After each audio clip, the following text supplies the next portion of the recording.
Olá, Roberta Mustaki, para mais uma entrevista do canal T21.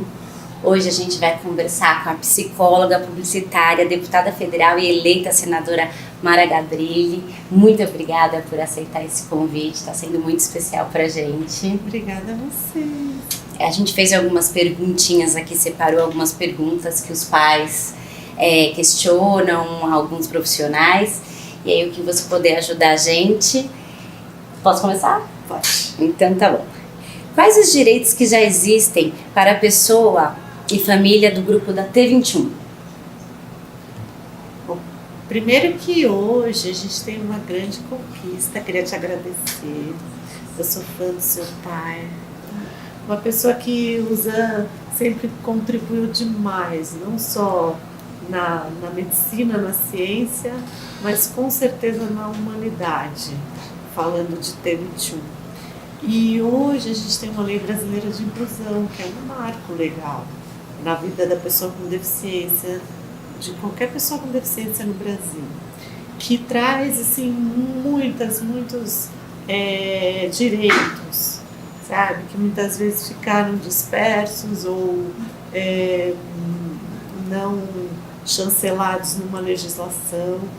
E uma das maiores conquistas, eu acho, assim, olhando a Lei Brasileira de Inclusão e pensando no T21, que é claro que é algo que a gente tem muito que trabalhar e prosperar e se desenvolver, mas é uma mudança que foi feita na curatela. Porque hoje a curatela ela deixou de ser um fator restritivo de direitos, mas protetivo de direitos, no que diz respeito principalmente a patrimônio e negociação. Então hoje uma pessoa com síndrome de Down, uma pessoa T21, ela tem muito mais possibilidades garantidas a ela, e isso é uma forma, e eu acho que, assim, que muito disso a gente aprendeu com o T21, das pessoas poderem ser protagonistas da própria vida, autonomia, e fazerem escolhas, né? E eu acho que essa demonstração da LBI, que, embora eu tenha sido relatora e autora do substitutivo, não saiu da minha cabeça, mas é algo que vem da Convenção da ONU sobre os direitos das pessoas com deficiência, que eu acho que é o que tem de mais fundamental, porque é você valorizar e respeitar o pensamento de uma pessoa que tem uma deficiência intelectual. Legal. E quais os próximos passos, projetos e propostas para que está em andamento para essas pessoas? Olha, eu acho que isso que eu estou falando é algo que está na lei, mas a gente tem que aprimorar a cada dia, porque é uma mudança de cultura, né? E aí você tem todo um trabalho a fazer para mudar essa cultura. Os T21 são os mais rápidos que mudam. Mas assim, a gente tem que mudar os profissionais e os familiares. Esses aí eu acho que demora mais tempo. Então, assim, é uma conquista. A gente tem outras conquistas que a gente está à espera, que a Lei Brasileira de Inclusão abriu precedente. Agora a gente precisa chancelar. E uma delas é o auxílio inclusão.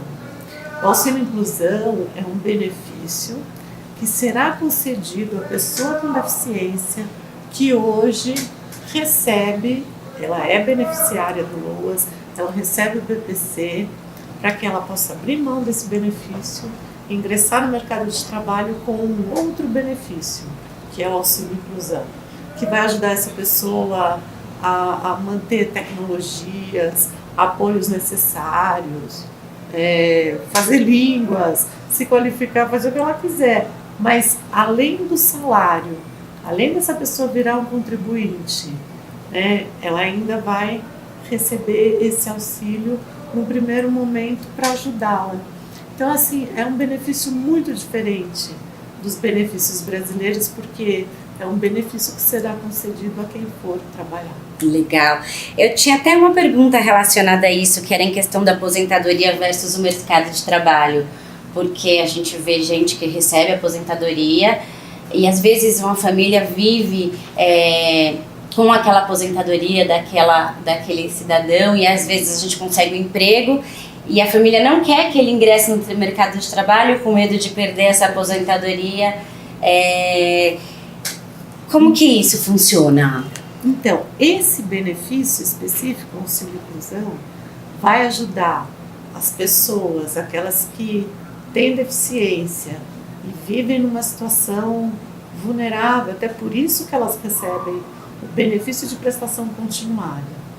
Porque para receber esse benefício, a soma per capita do salário da família não pode exceder 1/4 de salário mínimo. Então, assim, o critério de elegibilidade é miserável. É o mais miserável sim. que tem. E a gente deu uma melhoradinha. Porque a gente conseguiu fazer com que uma família que receba BPC e que a gente consiga avaliar usando outros critérios de vulnerabilidade para eleger, para receber o benefício. Tá. Então a gente conseguiu ampliar um pouquinho. E o auxílio inclusão seria para esse público. Mas também existe o público de pessoa com deficiência que trabalhou e se aposentou numa aposentadoria especial ou está caminhando para se aposentar que agora por já tempo tem de isso, trabalho. Então, assim, já temos isso acontecendo, né? Então, assim, esse seria um outro tipo de aposentadoria. E temos a aposentadoria por invalidez, que é daquela pessoa que foi contribuinte e teve uma intercorrência na vida e precisou se aposentar. Uhum. Então, são basicamente esses tipos, né?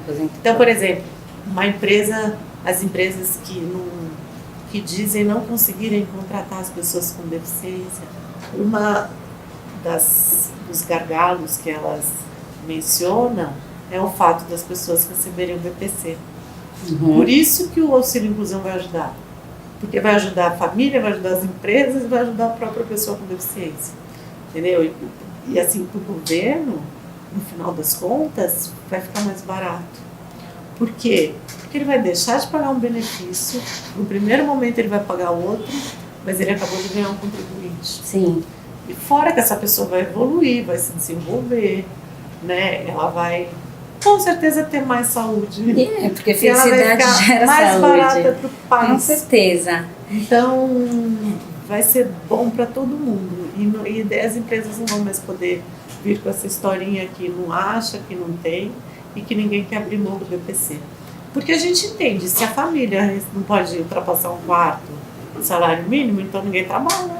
Então, realmente, o arrimo de família é a pessoa com deficiência. Entendi. Existe algum apoio, grupo ou projeto para as gestantes? Elas têm direito a exames específicos na fase pré-natal? E se sim, onde essas famílias devem buscar informação e suporte? Então, eu desconheço que já exista alguma coisa assim. E a gente que trabalha muito com doenças raras sabe que a maioria, acho que 99% dos casos, é surpresa mesmo na hora do parto. E muitos nem demora muito para a surpresa chegar, porque também os diagnósticos são muito tardios. Mas é algo que a gente pode começar a pensar, né? Porque como a gente estava falando, é muito diferente você ter uma notícia na gestação, conseguir todo esse tempo de gestação trabalhar para a hora que essa criança nascer, seja trissomia do 21 ou qualquer outra questão que tenha sido congênita, ou mesmo genética, porque 80% das doenças raras são genéticas.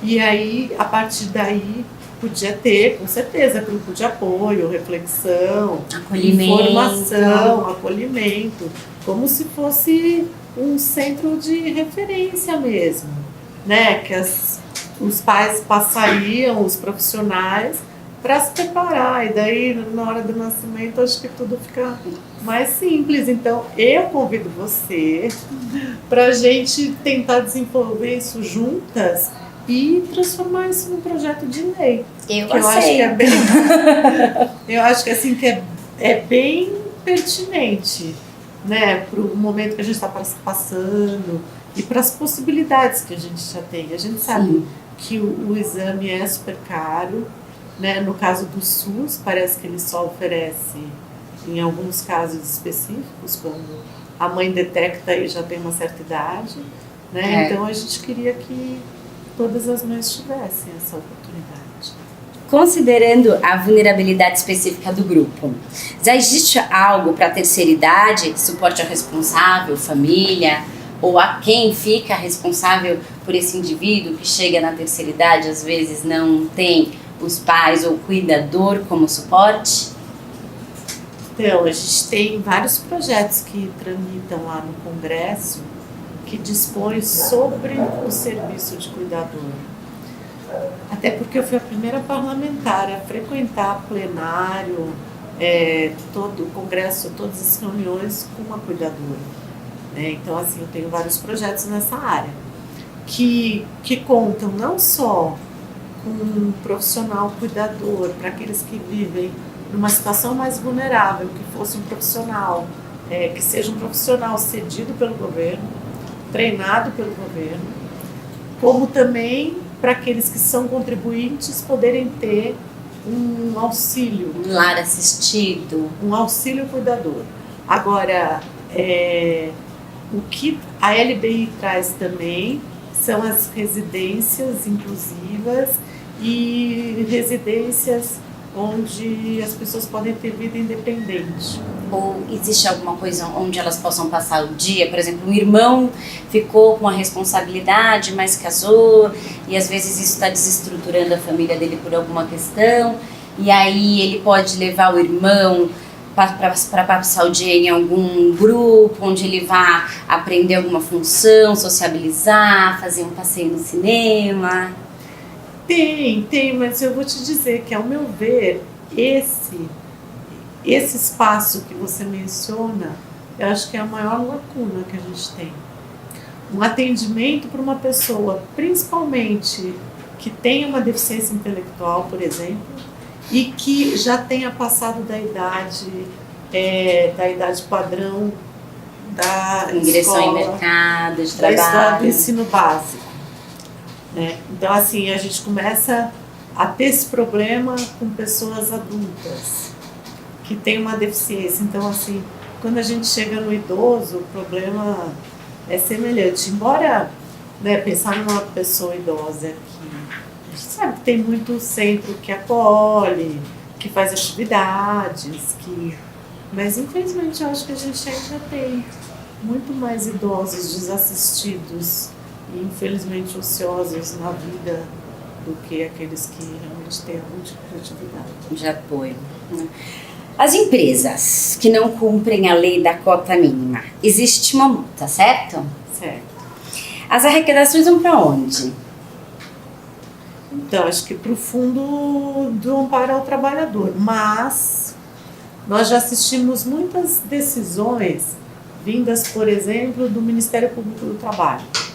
Então, o que eles fazem? Eles vão lá, se organizam com alguma demanda. Uma demanda que eu conheço foi o caminhão de reabilitação do Luci Montoro, por exemplo. Era isso que eu queria ouvir. Aquele caminhão todo equipado, aquilo veio de dinheiro, de recurso de multa por conta do não cumprimento da lei de cotas e foi direcionado através do Ministério Público do Trabalho. Legal. Quando eu era secretária municipal, o Ministério Público do Trabalho vinha muito na secretaria para querer se aprofundar em alguns projetos, por exemplo, o Atende. Então eu chegava lá e falava assim, a gente não pode reverter a multa em van do Atende, por exemplo. Então, assim, tinha essa discussão. E a gente já ouviu vários casos onde o recurso não foi para o FAT, eu não sei se do FAT foi para atender essas demandas específicas, qual foi o caminho do dinheiro, mas eu sei que o Ministério Público do Trabalho decidiu e botou em outro lugar. Legal, eu acho que dar aporte a quem faz esse tipo de inclusão é o interessante para onde... Usar esse recurso para incluir. Exato. E o que os pais, familiares e amigos da T21 ou de qualquer outra deficiência podem fazer que ainda não fazem para melhorar os direitos e a qualidade de vida dessa turma? Que ainda não fazem, acho que não tem. Não, a gente faz tudo. Sabe por quê? Ó, até para te falar da minha experiência como legisladora. Primeiro foi a lei que instituiu política pública para quem tem transtorno do espectro autista, que eu fui relatora, e que foi uma construção da sociedade civil.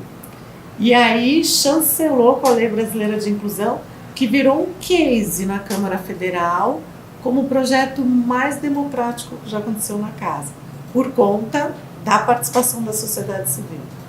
E no caso de T21 é muito curioso, porque participa profissionais, participa familiar, mas participa a própria pessoa. Sim. E isso, assim, eu não tenho a mínima dúvida do quanto que isso engrandece. Faz a diferença. Faz a diferença. E a Lei Brasileira de Inclusão, né, que a gente traduziu em Libras, foi o primeiro projeto de lei traduzido na íntegra, na língua brasileira de sinais. Todo mundo podia contribuir através do E-Democracia, que é uma ferramenta da casa. Então, eu fui um instrumento, mas quem construiu e escreveu a lei foi a sociedade. Porque a gente fez, eu fiz um relatório em cima das sugestões da sociedade civil. Então, pode falar que, assim, estão fazendo tudo. Segue. Continuem. Mara, muitíssimo obrigada por participar e ceder esse momento pra gente. Obrigada a você.